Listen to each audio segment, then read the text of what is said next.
Saya mulakan debat agenda daily bertajuk hari ini bentuk kerajaan, esok turun harga minyak dengan mempersilakan Datuk Seri Anwar untuk membuat opening statement selama 4 minit. Dipersilakan. Assalamualaikum warahmatullahi wabarakatuh dan salam sejahtera. Terima kasih Tok Johan agenda daily kerana kesempatan ini dan penghargaan khusus kepada Saudara Datuk Sabri kerana memberikan ruang yang julung kali diadakan. Saya menerima perlawanan ini dengan senang hati untuk membuka wacana yang bebas dan segar, walaupun pada peringkat awal saya memilih untuk berdebat dengan Perdana Menteri atau Timbalan. Tetapi saya terima baik dan kerana saya nak gunakan kesempatan itu menjelaskan kalau kesempatan Pakatan Rakyat memerintah hari ini, esok insya-Allah minyak tetap turun. Saya cadangkan berdasarkan perkiraan kekuatan makroekonomi negara kita, pertumbuhan dan potensinya, penyusunan dan pengurusan pemerintahan yang lebih cekap dan bebas dari rasuah dan penyalahgunaan kuasa, dan jumlah yang kita fikirkan untuk diturunkan dalam kadar segera sebagai langkah awal ialah 50 sen. Maknanya mulai esok seandainya kita perintah malam ini, harga minyak RM2.20. Saya pertahankan hujah ini kerana beban rakyat itu sudah tidak terkawal. Petani, nelayan, pekerja, peniaga, peringkat menengah dan atas itu mengalami satu keperitan yang luar biasa. Ini jarang sekali berlaku dalam sejarah negara kita. Kenaikan mendadak yang cukup membebankan. Orang Melayu, majoriti Melayu adalah lebih banyak terkesan. Jadi semua perbicaraan tentang menyelamatkan orang Melayu, membela nasib orang Melayu itu omongan. Tetapi kenyataannya keperitan itu menimpa orang Melayu. Termasuklah Bumi Putera, Sabah dan Sarawak. Bagaimana boleh dapat saya kumpulkan jumlah 5 bilion ini? Saya akan jelaskan dan memperinci berikutnya. Iaitu TNB sekarang umpamanya punyai standby capacity yang berlebihan. Reserve 40%. Di antara yang paling tinggi di dunia.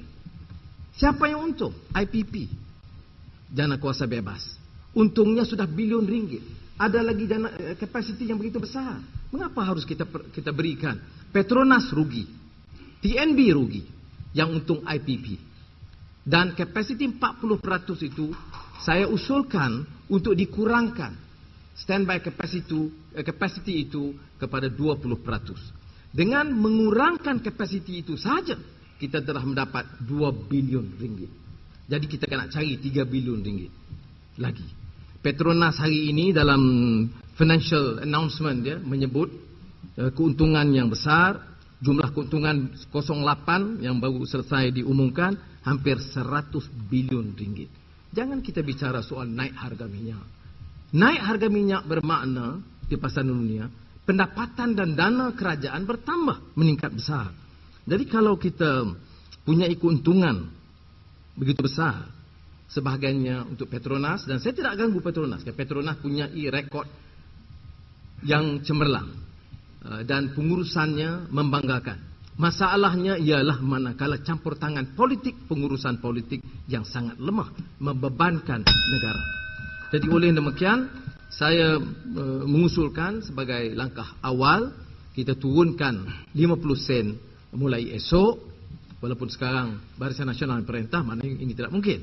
Tetapi kita turunkan 50 sen insya-Allah esok, keesokannya, dan saya akan jelaskan dalam masa yang diberikan nanti bagaimana kita boleh cari 3 bilion. 3 bilion ringgit untuk dana meringankan beban rakyat itu tidak terlalu besar.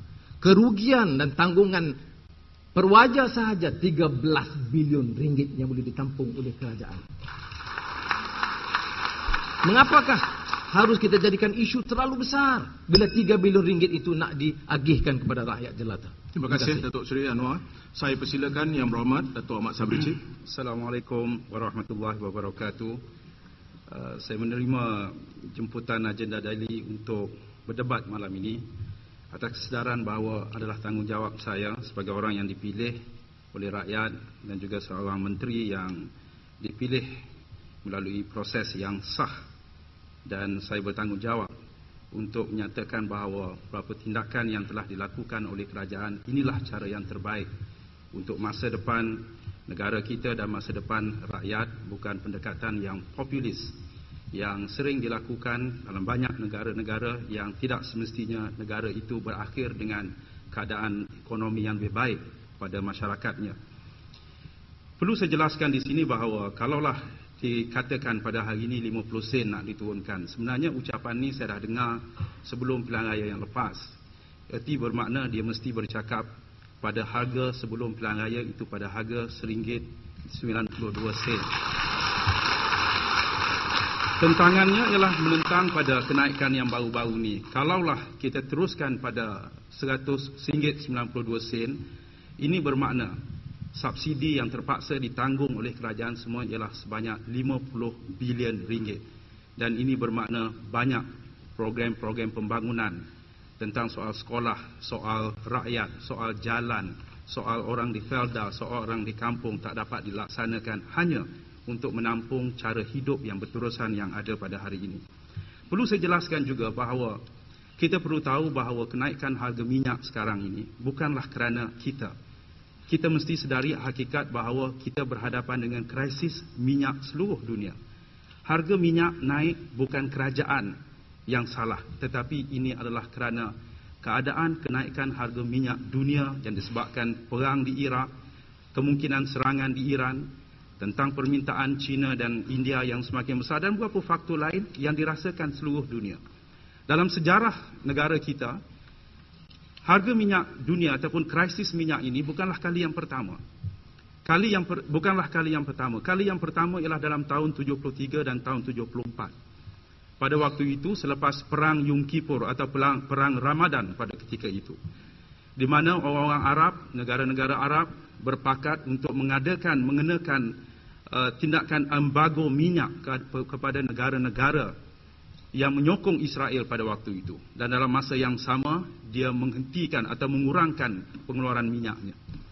Waktu itu juga seluruh dunia menghadapi masalah inflasi yang teruk. Harga minyak naik mendadak 400% daripada $10 setong hingga $40 dalam masa 6 bulan, memberi kesan inflasi yang cukup teruk, termasuk dalam negara kita pada waktu itu. Tapi saya ingat pada waktu itulah pentingnya, tahun 74 ialah zaman Tun Razak. Tun Razak buat Petronas pada waktu itu. Menubuhkan Petronas dalam keadaan yang tertekan kerana dunia luar menekan kita jangan ambil hak yang telah diberikan kepada Shell pada waktu itu. Shell telah diberikan oleh British sebelum meninggalkan negara kita. Kita tubuh Petronas pada waktu itu. Dan ia bukanlah satu perkara yang mudah. Sebab itulah pada waktu itu seluruh rakyat bersatu menyokong Tun Razak.